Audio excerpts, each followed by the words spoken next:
I hear a lot of conversations in my consulting around investment in business development, how to evaluate an investment in business development, and the math tends to revolve largely around revenue and profit and team size and things of that nature. One way I like to look at this, and I recommend going through this exercise, is to instead look at it as a calculation of opportunity cost. Not to advocate for hourly rates in any way, which I would never advocate for.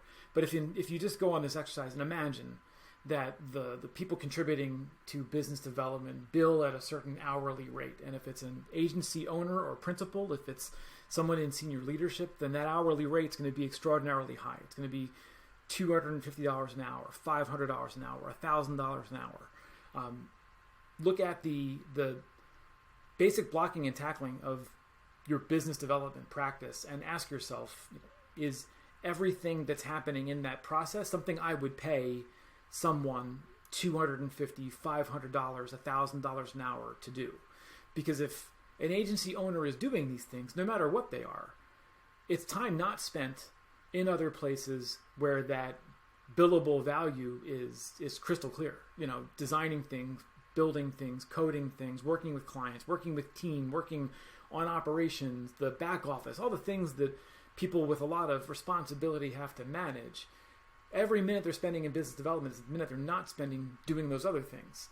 And if you're doing things in business development that you wouldn't pay somebody $250, $500 an hour, then you doing them as a principal is a waste of resources.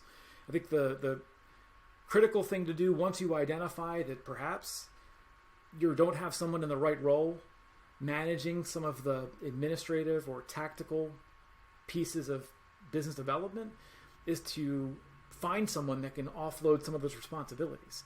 I think that Richard Banfield had said this to me years ago. I think he had kind of appropriated this from some other source as well, but his stance was simply, if you can find someone that can do what you can do 75% as well as you can do it, 70% as well as you can do it, then delegate to them. They don't need to be able to do it 100% as well as you can do it. They don't need to be able to do it better. They need to be able to do it 70%-ish as well as you can do it. If they can get to that bar, then delegate to somebody else. There are places where someone else simply can't do this 70% as well as you can do it. Or maybe it's critically important that you be 100% you in those instances. Things like that in sales are, like a pitch where the whole team is collected and you're talking to the client and there's a huge high stakes decision made.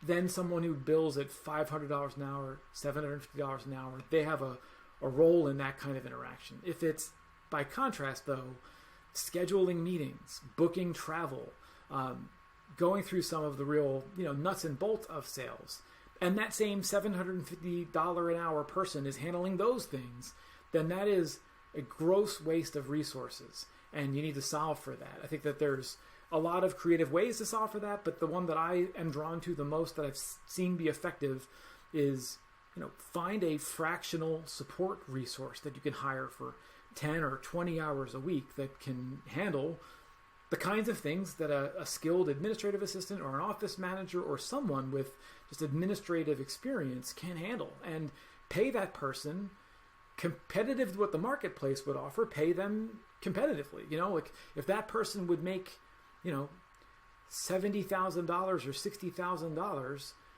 then pay them $50 an hour, and that's better money than they would make in their full-time role. There's ways to make this incredibly valuable for everyone involved. But if that person winds up taking chunks of work off an owner's plate by handling a lot of the administrative stuff, by spinning up a new template for a proposal or a new template for an SOW, or filling that document into 75% so the owner can come in and write some thoughtful love letter to the client on the front page. There's a bulk of work that person can take off your hands and allow you to then be free to go, provide feedback for a comp that needs to go out, or meet with a client that's having a dicey week and, kind of put their fears to rest. To be in the places where you would bill effectively at $500 an hour, $750 an hour.